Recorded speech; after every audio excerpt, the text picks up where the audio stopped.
Hello everyone, we are back with our second video, or second interview I should say, on the foreigner Q&A series that I'm doing. And who do I have with me? Hojusara. 입니다. That was reference to your last video that we filmed together. 여러분 한국 사랑하는 호주사라입니다. 그리고 게이트입니다. I always do that to you. Yeah. So I have Sarah with me, and where are you from? So I'm from Australia, but more specifically Brisbane, Queensland, Australia. So yeah, she's a Queenslander, but we won't hold that against her. Rude, but still. We won't mention the Origin game. Doesn't Queenslander always win anyway? We won't mention the Origin game.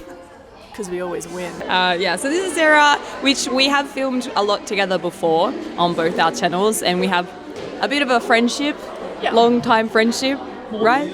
More than a bit. More than a bit. I think we're good friends. Yes, I think so too. I'm not just your editor. That's because when we're on the train at some point, there was someone who had watched some of my videos and they looked at Kate and they seemed to assume that she was my editor. I mean, that would be awesome if that was the case, but I edit my own videos. Sorry, kind man on the train. So we're interviewing Sarah today. So as she says, she's from Australia. So let's get into it. Why are you here? Is my first question. Do you want me to hold this while we're doing it, or do you want to hold it? I've been holding it. Okay, well, we'll do that then. You can hold it if you want. Oh, I don't mind just asking. I didn't know if you wanted to be like this all the whole time. You can. I'll just sip my coffee. The reason I'm in Korea is I run a YouTube channel called Hojusara, which Hoju means Australia in Korean, and also Sara kind of sounds like I live. So Hoju에 Sara also can mean I live in Australia, which when I started the channel I did. So there's like lots of like puns that you can have with that name. Yes. But yeah, YouTube. Yeah. Which I want to talk more about that actually. So you started YouTube before you even came to Korea, but your YouTube channel is in Korean.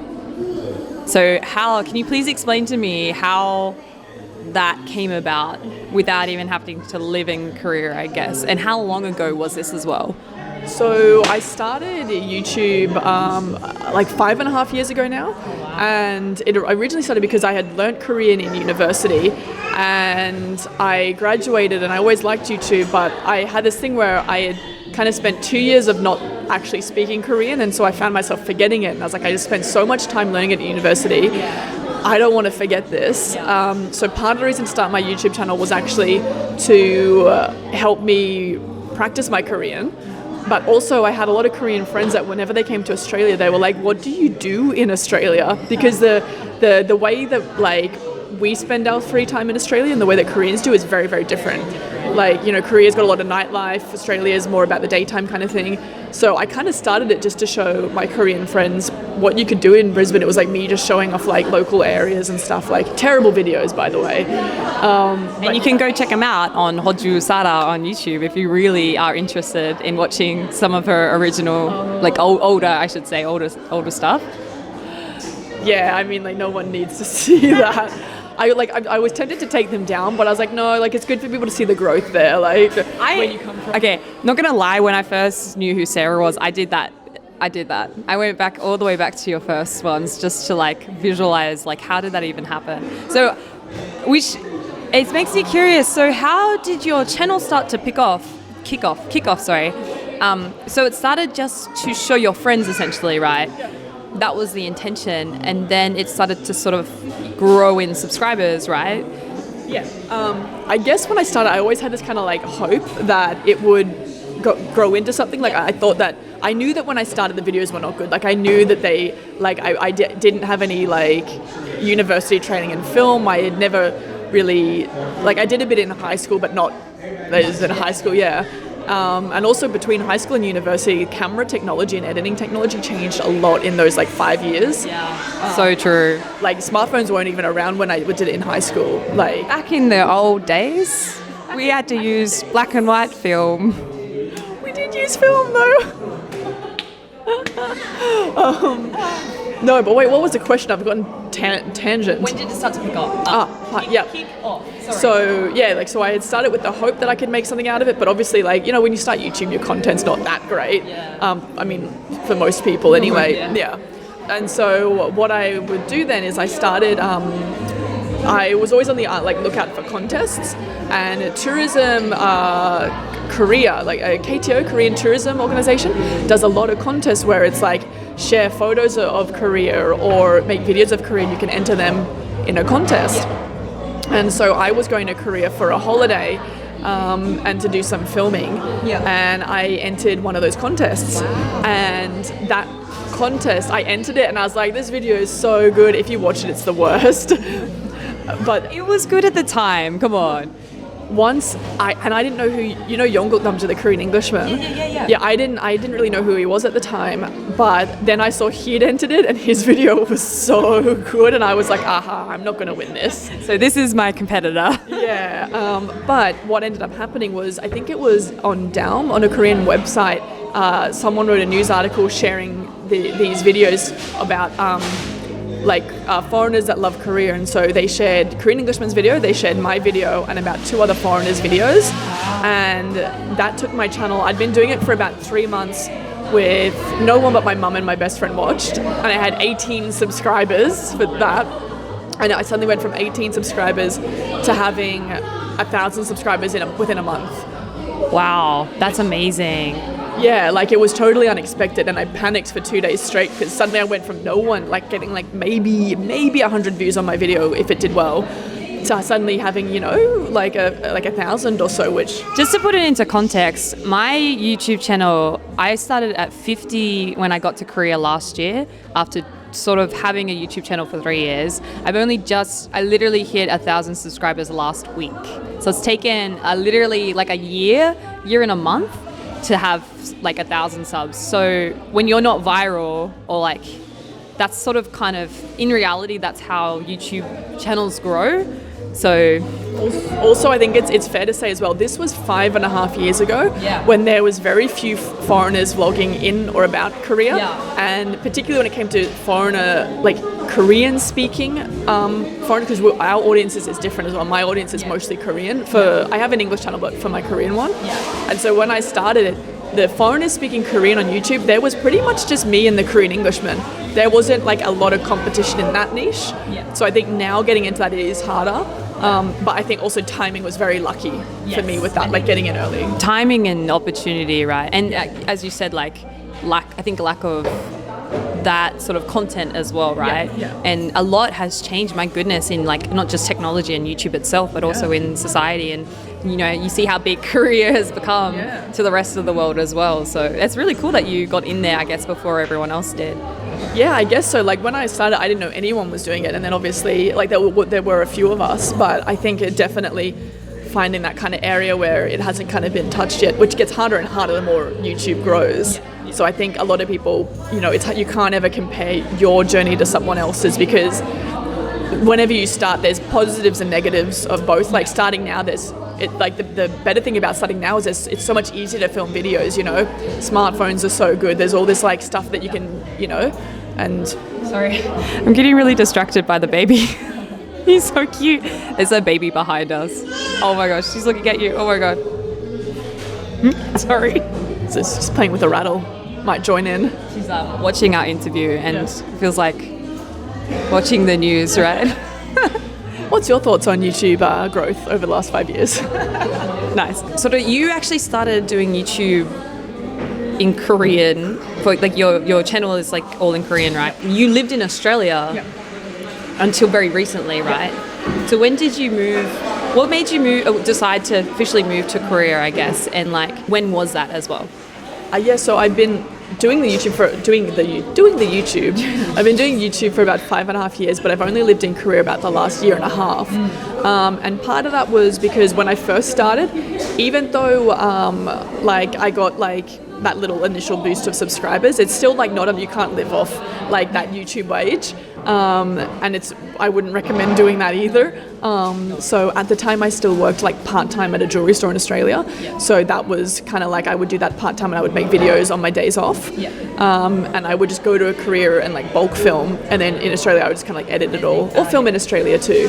But then my actual kind of push to move here was I had been thinking about it for about a year, and I was kind of like, I wanted to, but I still wasn't like financially stable enough. Because I knew that I could kind of like come over, but that initial, there's that like kind of push where you're like, this could go very well or it could go very bad. But so I just decided, I'm like, it's now or never. Like, I'm going to put everything into YouTube this year. And I was lucky enough that I got a sponsorship with an English language like app. Like I got a sponsorship that meant like I knew once a month I was going to have this this sponsorship. So like if everything went badly, that I would still have this amount coming in. And so that was, having that a little bit of financial security was like what made me go, you know what, let's just move over for a year. And if I can make something of it, let's stay. And yeah, it's worked out so far. Awesome. I'm so glad that it has worked out. Same. Like, yeah, there was a lot of like worry when I first kind of moved over, because it's like, you know, you leaving your family and all of that, like it's hard. But I was like, I was kind of like, I feel like if I stay in Australia, my YouTube's not going to grow. So I need to do something else if I want to stay in Australia. Or if I really want to do YouTube, I got to put everything in it. I can't just kind of like, when you start, I think it's good to kind of put your eggs in 2 baskets or whatever, but then at some point I think you kind of got to go all in if that's what you want. Yeah, I think I think it's a good mindset to have, because when you're all in, you can work more, I guess, passionately for it and focus more of your time and energy towards, I think, growing that as well. Which it has been good for you this past year, right?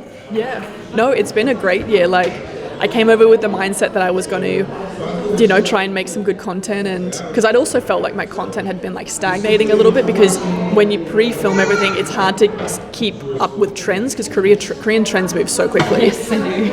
And like, it's like by the time I'm like editing one video, I'm like, I filmed this 4 months ago, and this is like, it's no longer important. Like, it's like, or I feel like I, you know, could have filmed it better. And so it's been a good year. I think that any Korean content vlogger will say the opportunities are obviously like here, and with career as well, a lot of the opportunities, people are like, oh, we need you in like 2 days time.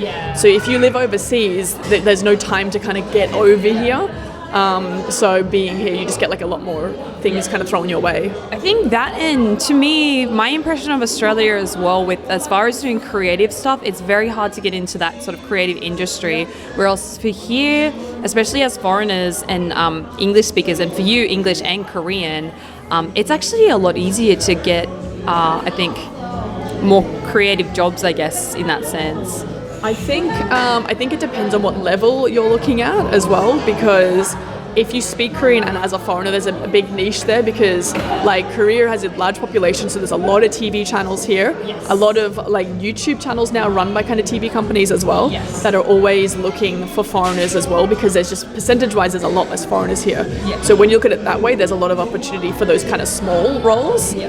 As for like permanent big roles, I don't think there's like that much around. So if that's what people want, I think that's very hard to break in. I think for East Asian people, I think it's easier, because, you know, like you see in K-pop a lot of the time, like if you kind of look more Korean, I think it's easier to break in. But definitely speaking Korean, I think, is like a must if you want to do something long term. Because I do think that at the moment there is a trend in like foreigner reactions.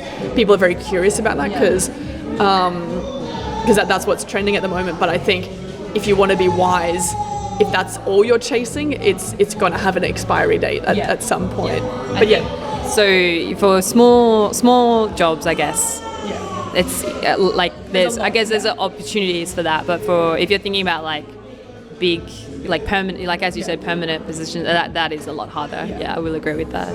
But I do agree with what you said about Australia. Like, for any Australians watching, I think they would agree that like Australia does not have a lot in the way of like creative industry. So Korea is a lot more compared to like. The other thing I want to address as well, like, and this is in contrast with Australia, and I don't want to put Australia in a negative light as far as entertainment goes, but our entertainment isn't as like there's not as much variety in as far as like what you can do with it. Yeah, it's hard to comment because I don't know much about the Australian one, but I just know doing YouTube, still Australian media does look down on YouTubers a lot. Like Australian media does not, traditional media does not enjoy YouTubers for the most part, whereas Korea is very embracing of YouTubers. Yeah. That and even like people, it's kind of weird to be a YouTuber in Australia because people are like, why would you do that? Like, are you just, what do you do all day? You just bludge kind of thing. I think is that sort of our culture is sort of like you have a decent job or a 9-to-5 job where you can climb the ranks, and like creative is just too hard to get into. Whereas I think here it's more encouraged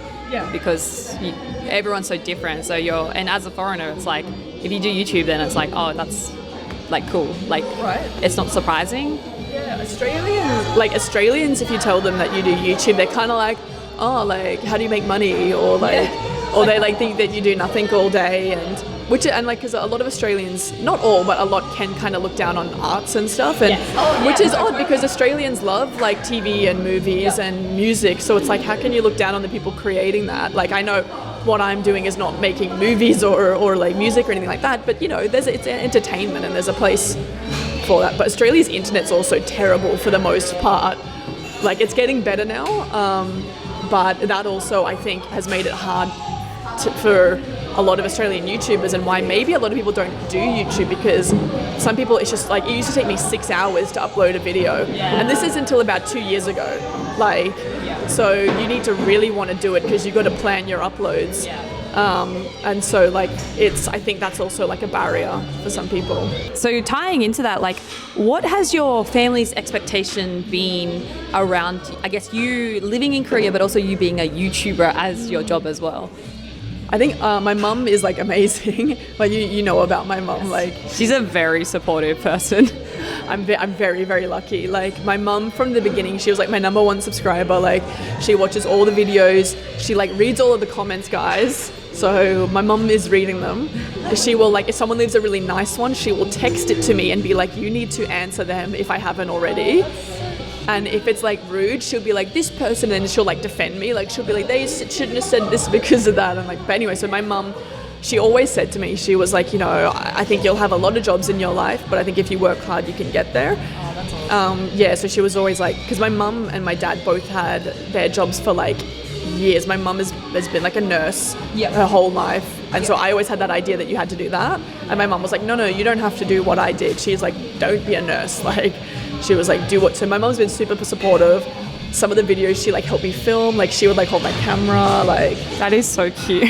Yeah. And then my dad, like he doesn't care. Like he's like, you know, it's your life, you do what you want. So like in the best way possible. Like he's just like, it's not my decision to make. So he's like never commented. I think at one stage at maybe about the 3-year mark, because I had been like 2-3 years out of uni, and I was like making videos in my bedroom, and I think he was getting a bit worried then. He didn't say anything, but I kind of felt it. And then my brother, until about a year ago, I think just thought I was like playing in the mud, in the I just think he thought I was doing nothing.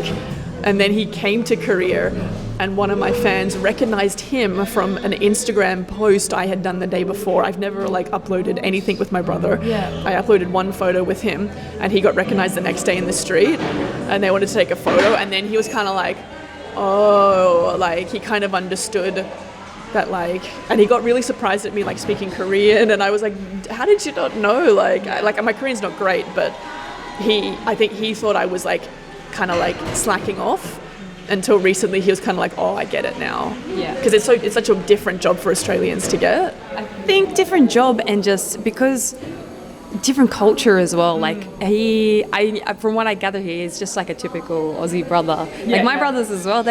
My family like kind of have no idea what I'm doing, kind of thing. Like I also have obviously a full-time job, so they know I'm a teacher. But doing the YouTube stuff, it's not something that you can sort of understand unless you do it yourself, and like how much work it actually is. And like people just see the product of it, but they don't actually see just how much the job, like it's a job, like in the sense it's it requires a lot of effort as well, but a lot of passion too. Yeah, and like, because I totally agree with that, and like, and my brother's like the nicest guy ever, and so like I understand why he didn't get it, because it's not an office job. You only see the fun part, which is 10 minutes of everyone having a great time, but the reality is about a week of me just sitting in my room editing, and like subtitles take a very long time, and I do English and Korean subtitles on all my videos, and I hard sub them in, and so that... And you don't have an editor either. And I don't have an editor, like, so that's like, and that's fine because I enjoy it, but it's like editing just takes so long, and especially in the beginning when I wasn't good at it, so it took me even longer. And so like I understand, like now that I think once they see it, then they're like, oh, I get it. Like, but before that, if you've never done it, you just, because to be honest, I don't really understand what my brother does. To be fair, like he tries to explain to me, and I get it kind of, but on a day-to-day basis, I couldn't. So it kind of works both ways as well. Yeah. It's actually quite interesting that your brother, I guess, his first impression of Korea was that, oh, my sister's kind of famous in that sense. So it actually ties into the next question. He loved the food here though. I took him on like a massive like personalized food tour, and I think that kind of won him over because he didn't know what to expect, because like and then my sister-in-law, she was like, oh, you should be doing more videos, because she's like, you know, we tried to search and we could barely find any like videos about like where to go and stuff in Korea, and I was like, that's why I make him, because like there's not like a lot of like videos about like local restaurants and stuff, like, you know, stuff that you can actually find Koreans where they eat, because you need to speak Korean to find those generally. But yeah, I thought that was cute. Yeah, I think that is cute, and like I guess that's the point of your channel as well, and a lot of like I guess YouTube channels is showing everyone as well where to go, because that's one of the things that you do when you go to different places. Like, as I said, I asked before, send me a list of good places at the Gold Coast, because I'm going to be like there kind of thing. So I think like us being a representative, I guess, for everyone else for like places particularly is good. But yeah, going back into the questions. So being a white girl and semi-famous here, as a famous YouTuber here, do you get treated differently when you're here? Yeah, I mean, semi-famous, I think it is still much more than I deserve. I feel like we talked about this before. I feel like I'm on like the Z of the list, like of the A list. I'm like down there, or I'm like in the numerics, like after the Z's, like how it's like hash. I think you're like the people's famous in a sense. I feel like that's what YouTube stars are. They're like, a lot of people know them, so like you guys are still you're still recognizable. It's like fake. It's like fake famous. Like it's not real famous. It's just some people maybe know who you are. Like I saw you on that one video, like, but no. It's interesting because when I first came to Korea, it was like 10 years ago, and that was on holidays with my mum. And so back then there was also much less foreigners that would come even for holidays, like white foreigners. And so back then people just stared all the time on the subway. Yeah, particularly like the older men, like normally when someone stares at you and then like you catch them staring and then they look away. Yeah. But people just wouldn't do that, just keep staring. And I would say they still do that these days. It's really funny. It's not too bad, but it kind of makes me laugh. Like I'll be literally walking down the street and I'll have like an older woman or older men, like but both. Actually, Ajumas a lot. Yeah. And they'll literally stop in the street and they will turn and watch me walk past. And I'm like, am I really that fascinating to you? And also because you live like you're on like kind of like the edges of Seoul as well. Yes. So depending on what part you're in, if you're in Hongdae, no one cares now. Yeah.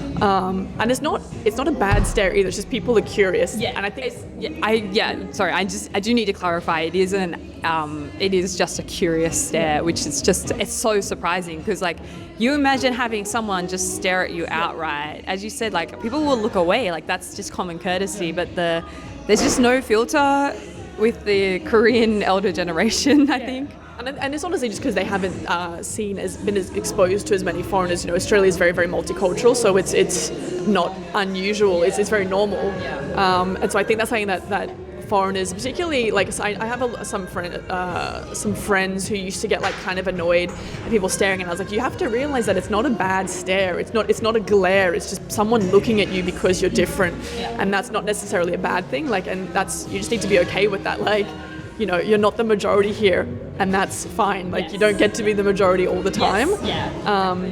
But Yeah, so back then, and so there is that thing as well. So back then, I didn't like know what to call it. So I used to call it positive racism because people would be nice to you because you were white. But then now I know you call it white privilege. But this was like 10 years ago before, like, I don't know if people had coined that term or it hadn't hit me on the internet yet. But so there is like, you know, being a foreigner here, being white, generally people will be nicer to you than meaner to you because of it, which is something I think you need to be aware of. You can't stop how people treat you because of your skin color, whether that's better or worse. But if you're aware of it, you know not to take that to heart. Because again, some people can kind of walk around being like, oh wow, I am great. And it's like, no, you just happen to have pale skin, which is considered good looking here.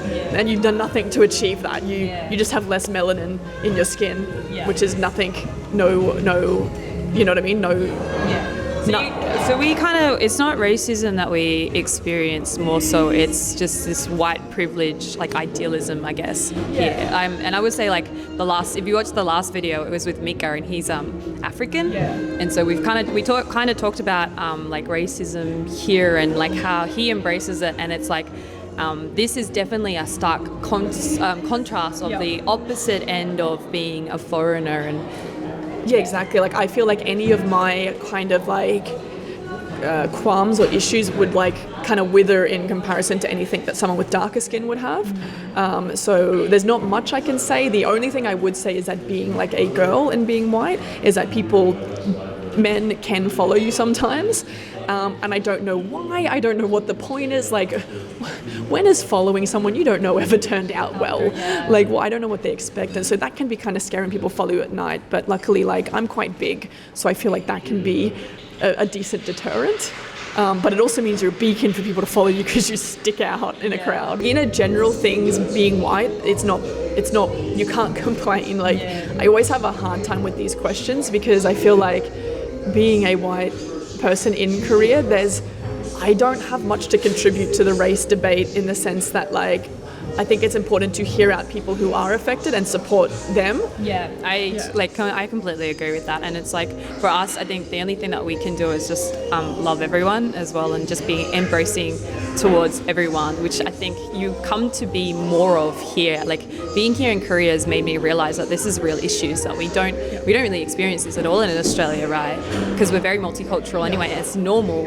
But here it's I think it's opened me up very much to being aware of other people's culture and just loving people more, I guess, in that sense. Yeah, because I will say, like, Australia is not immune. Australia definitely has its race issues, as you get in any country with a lot of different races. Yeah. I feel like Korea still has a lot to work on in comparison because they're less, like, it's more of a homogenous society still, so there's still majority Koreans. And so I think, you know, one of the things that you can do as a white person here is, you know, if you have, you know, Korean, you know, work colleagues or whoever who might say something distasteful, I think then you can kind of come and help, come to the aid. You know, you can be an ally rather than just kind of be quiet. Like you can kind of say, actually, that's maybe not a good thing to say. Maybe you should think about why you have those stereotypes. Yeah. Oh, okay. So the next question, sorry, got excited about this one. We've gone from, back into a fun sort of topic, but what's your ideas on dating here in Korea? We've gone 180. Literally done a 180. Dating here in Korea. My ideas in dating in general, it's like I have very little of them because I've never been a big dater. Yeah. I think that comes with just wanting to do YouTube. Like, I'm always like, oh no, I have to make a video. I don't think I've ever heard anyone use that phrase. I'm not a big dater. I'm just a person. I'm just a non-dater. I just like, well, it's not like I'm anti-dating. I just like, I don't know, like, because also a lot of dating always involves like drinking and stuff, and I don't drink. I'm very boring. Like,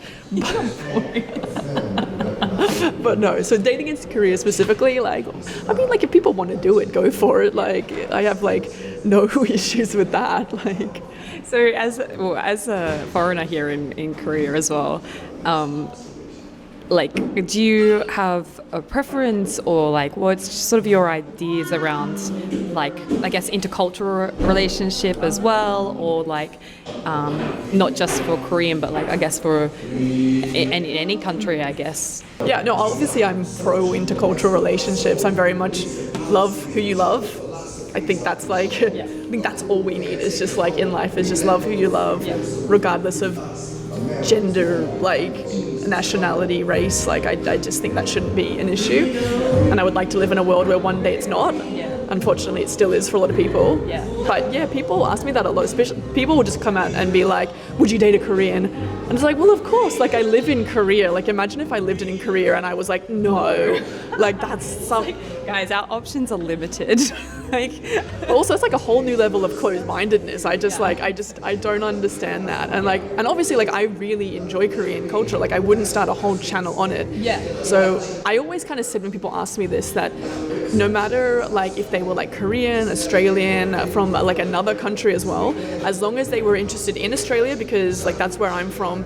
So you kind of need to know about Australia a bit to understand how I think. And as long as they were interested in Korea, it's fine, because I also talk about Korea like a lot because of my YouTube, and I'm in Korea a lot. Now I live here. So if they, you know, had no interest in Korea, or worse, didn't like Korea, it would never work. Like I just... So did your perspective change from when you were living in Australia? I guess, did your perspective change around that when you came to Korea, or has it always kind of been like that sort of mindset, I guess? Preference, I should say. It's always been that for me, like, because I've always, like in school as well, like, you know, I grew up with having friends whose parents were from different parts of Asia and stuff, and so like our friendship group was always mixed, like race-wise, and so it's never seemed odd to me that you would date outside of your race. Like that seems very normal to me, whether you know, it's just whoever you like and you get along with. And I feel like sometimes people ask me, they're like, "Oh, Sarah, like what's the difference between like Korean men and Australian men?" And I don't have enough like dating experience to kind of like specifically say, but also no one's the same. Like there's some like cultural similarities, but like you can meet people and they're nothing like the stereotypes. The difference is that Australian guys ride kangaroos. They have a license already for that. Koreans don't have that. I always say the difference is that Australian guys tend to speak English and Korean guys tend to speak Korean. Like that's the thing. Who would you date, Kate? I can't even. I was gonna try and think of it like. I was trying to think of like a celebrity or something, but I'm just like, my favorite celebrities are all old, like old people. Old and married. You're old and married. Yeah. So when because people do ask a lot. People ask on YouTube, like, because people ask on like YouTube in the comments, but also Koreans will ask you in person as well. They're like, "Would you date a Korean?" or "Would you?" And you're like, "Of course I would." Like, yes, and that's why. Sorry. Because I presume that you guys were going to be curious about this question as well. So I wanted to ask the question to see what your opinion like legitimately was, so that we can tell everyone. Just love everyone. Yes. People ask about dating a lot. Also, because Korea is a very coupley culture. So people are very like, if you're not dating, they're like, when are you going to date? And you're like, oh, I've got a date specifically that I'm going to start dating, and I'm just waiting. March 22nd. Just going to wait for that to come around. So it's like Australia, people don't ask as much. Australia, people are kind of like, I feel like people assume that you're single in Australia, whereas maybe in Korea, I feel like people assume you're dating. I feel like it's almost the other way around. Like people, if you're not dating, they're like, why? That's actually an interesting perspective. I think, and as well, it goes back to another culture thing here, is that there's like couple dating, like couple culture. It's a real thing here. Like you'll see couples everywhere, and couples do a lot of things outside, I guess. And part of the reason is as well is because like in Australia, you go back to people's houses and hang out there, but here you have to like sort of go out. You hang out outside and in public places, because a lot of like Koreans don't live, they still live at home with their parents, and it's like, I guess in that traditional sense as well, it's like they wouldn't normally go to each other's places. I mean, the houses here are a lot smaller compared to Australia too, so there's less privacy.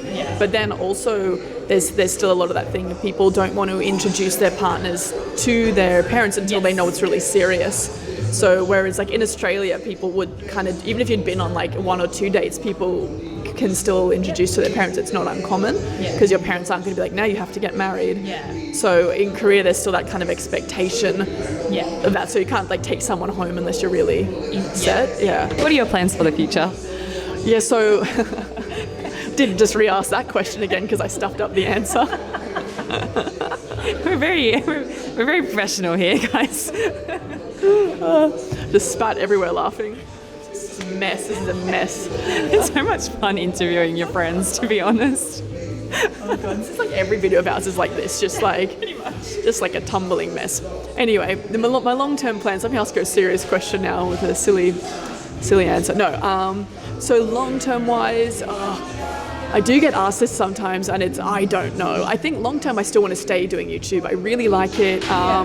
I know there's a lot of people who are like, oh, but YouTube, if it goes down, what are you going to do? But any job, what if you get fired? It's the same sort of thing. And I really like YouTube, so I want to do that for as long as I can, however YouTube morphs. And so do you kind of plan on staying here for at least a while? Yeah. Or? Yeah, I want to stay here, I guess, for now, the foreseeable future, because so much work is here as well. Yeah. I'm hoping to still be able to bounce back between Australia and Korea. Yeah. Because I still really do love Australia, but I really love being here at the moment. There's a lot of work. I've got so many great friends here. Yes. But no, I think for at least the foreseeable long term, I see myself being here. Yeah.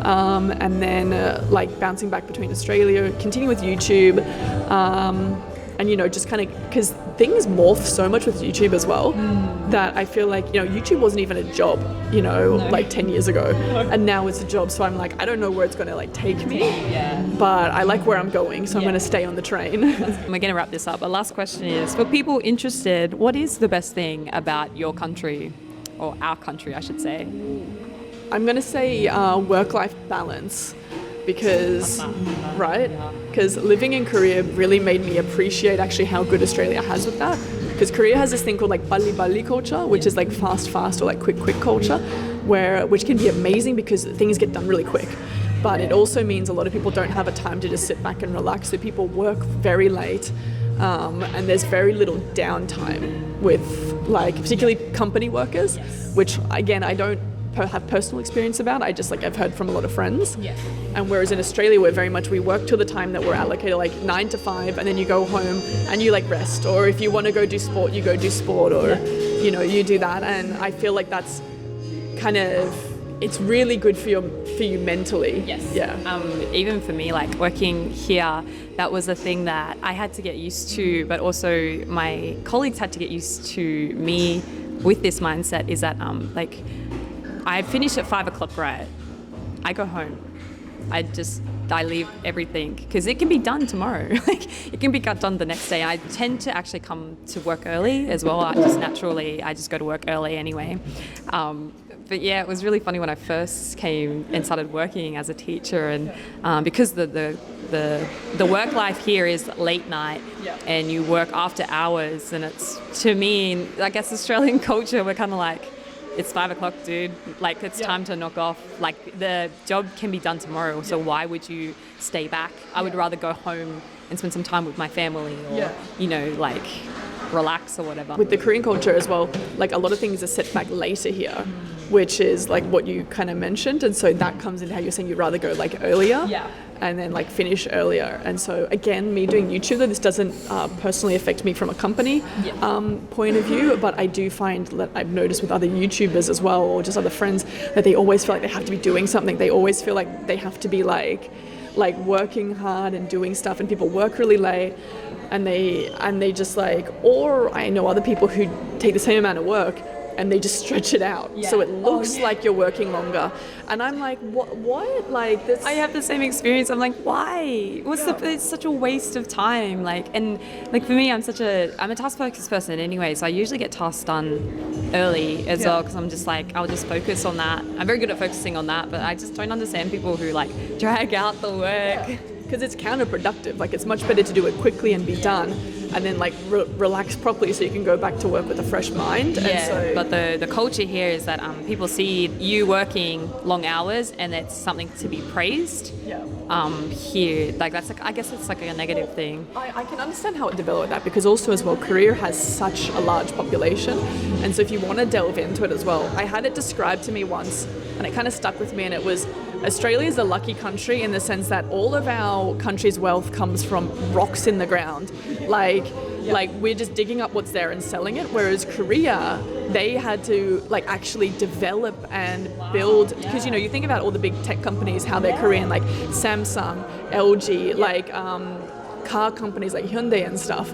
Like Koreans had to design, develop, and create these like amazing tech companies and electronics companies, and then sell this to bring wealth into their country, right? And so I understand where that mindset comes from, because Koreans had to work so hard to get here, but it's gotten to a point where it's like now very toxic for young people because it's just too much expectations. Wow, that's like actually a really interesting mindset, interesting perspective, because it makes complete sense, and I haven't actually thought of it that way before. So that explains a lot about Korean culture. So the best thing I guess about our country is our lifestyle is very relaxed, and like you're saying about can be too relaxing that people are lazy and can be comfortable. Australians are very comfortable with just living in Australia. Like, I would tell a story. I actually met like an Australian guy here, and he was just looked so Aussie, like really Aussie kind of bloke.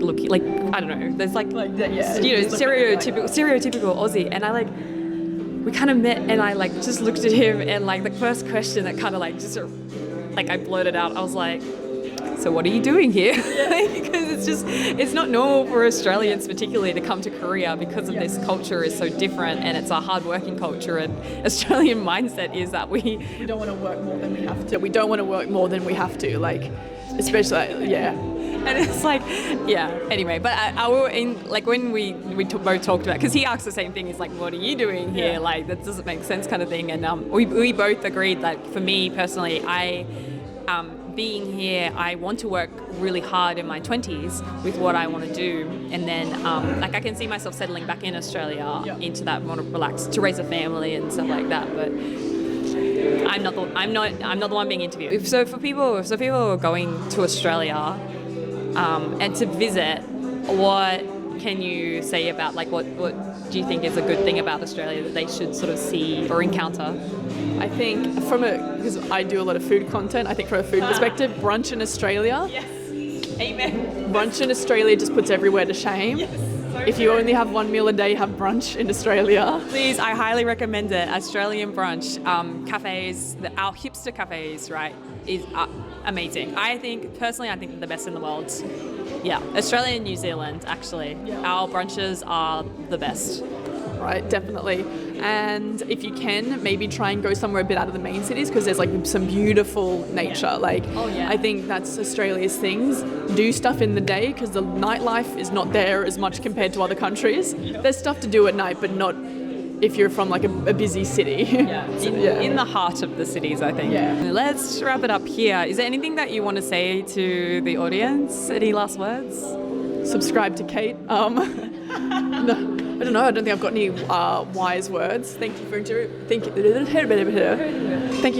me. Thank you for letting me interview you about some personal stuff, and I'm so happy that I have supportive friends.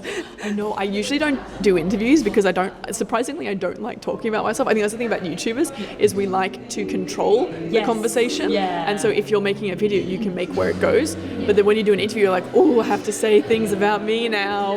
And I generally just talk about food.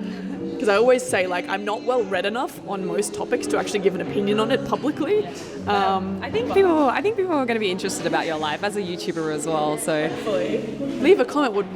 My ear just popped. Leave a comment with what you'd like to hear next. Nice. That's such a YouTube voice as well. All right, we're going to wrap it here. Thank you so much, Sara, for being part of this series, and I hope that people really enjoy this video, which I think they will. Like, especially your fans, I think, curious about you. So hopefully you guys are happy about this. Leave a like if you did. Like, leave a comment, say good day, and also I will link Sara's YouTube. You can subscribe and see more of some of her first videos. Watch the ones Kate and I did together with the forest cats. I was like, that was one of my favorite videos, that one. I will say one of my colleagues who's subscribed to you and watches your videos, he actually mentioned one time, he was just like, so that video on the hill. And I'm like, oh, you too? Like, I know you and you watch these videos. That's so weird. that was like, that video turned out like way better than we expected, because it was like, we were like tripping over roots and I don't know why I don't know why I decided to film in the forest. I was like, this is a great idea. And then it was like pitch black. And it was cold. It was like winter as well. I was like, this was like the dumbest. Maybe like, I don't know. I always say with YouTube, the best things are the ones that are actually like terrible in reality, but they look so funny on Yeah, I think we're very good at spontaneity, I think, as well. Yeah, we definitely enjoy just like being like, let's do this now. All right, we're going on a tangent again. All right, thank you everyone for watching. Make sure you subscribe and give us a like and a comment. Save your day. Save your day. All right, bye.